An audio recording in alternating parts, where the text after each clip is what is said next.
Defining ourselves by what we are not is the first step that leads us to really knowing who we are. You know that group of friends that you hang out with that they really might not bring out the best in you? You know, they gossip too much, or they're kind of shady. They really aren't going to be there for you in a pinch. Or that computer screen, right? That computer screen that keeps giving us an excuse not to get out of the house and engage with the world and get some real human interaction. Or how about that food that we keep eating? The stuff that tastes so good going down, it makes us feel like crap the next week, when we feel lethargic and we keep putting on weight. Well, those people, those places, those things, stop giving them your time and energy. Just don't go there. I mean, put them down.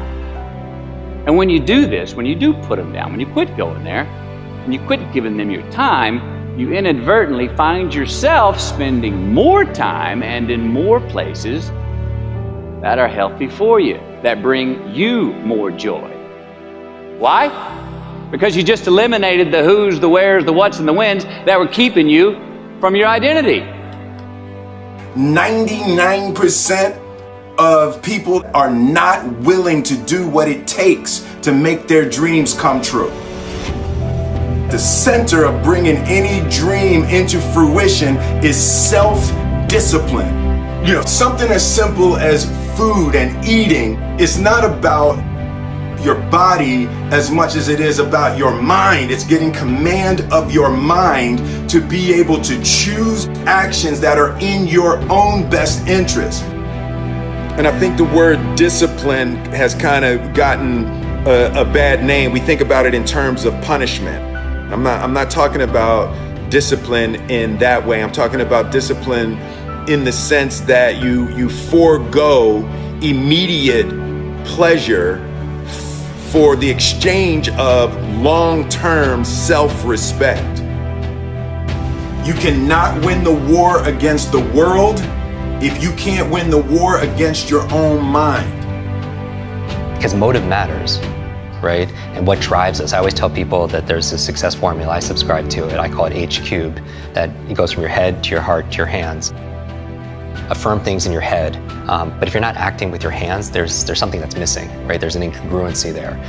And what I tell people is, like, you know, check in with the second H, which is your heart, which is the symbol of like emotion, the energy of motion. And so I feel like that's the fuel that fuels the car, that gets you to take action for something. And I do believe what got me through it is figuring out what my why was. And I say, if happiness is what you're after, then you're going to be let down frequently, and you're going to be unhappy much of your time. Joy, though, joy is a different thing. It's something else. Joy is not a choice. It's not a response to some result. Joy is the feeling that we have from doing what we are fashioned to do, no matter the outcome. I started enjoying my work and literally being more happy when I stopped trying to make the daily labor a means to a certain end. I need this film to be a box office success. You know, I need my performance to be acknowledged. I need the respect of my peers. All those are reasonable aspirations, but the truth is, as soon as the work became the reward in itself for me, I got more box office, more accolades and respect than I ever had before.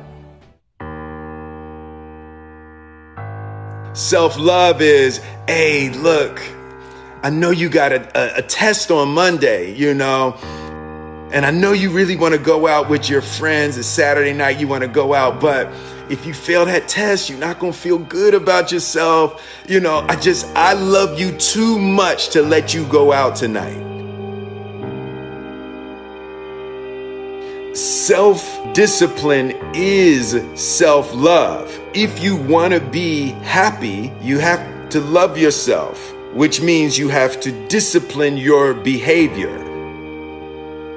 It don't matter whose fault it is that something is broken if it's your responsibility to fix it. For example, it's not somebody's fault if their father was an abusive alcoholic, but it's for damn sure their responsibility to figure out how they're going to deal with those traumas and try to make a life out of it.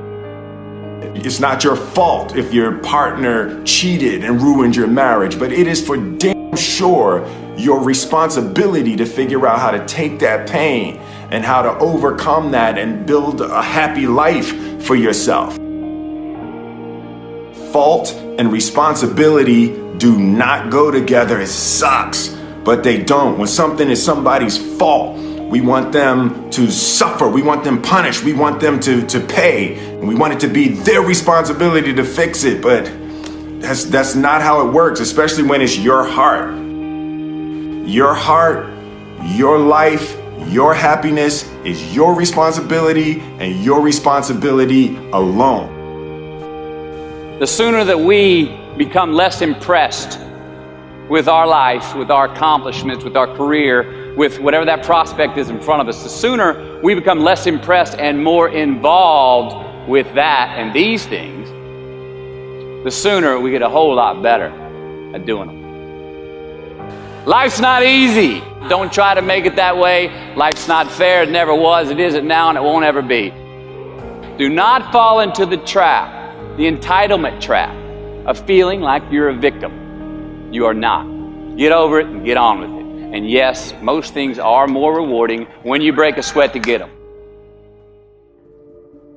For me, it's like no brain left behind, right? Because I live with that identity for so long. And my message to people, whether it's on stage or on the podcast or anything, is that, you know, we are more than what we're demonstrating, that we've been sold this lie, that people are taught through school.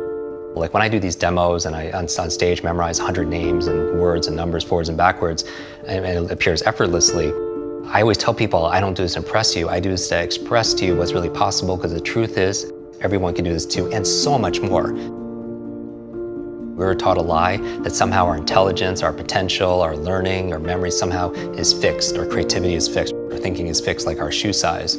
And what we've discovered, more even about brain science, in the past 2 decades, we've discovered more than the previous 2,000 years. And what we know is that we're grossly underestimating our own capacity to be able to grow, to be able to contribute, to improve our intelligence and our influence and our impact.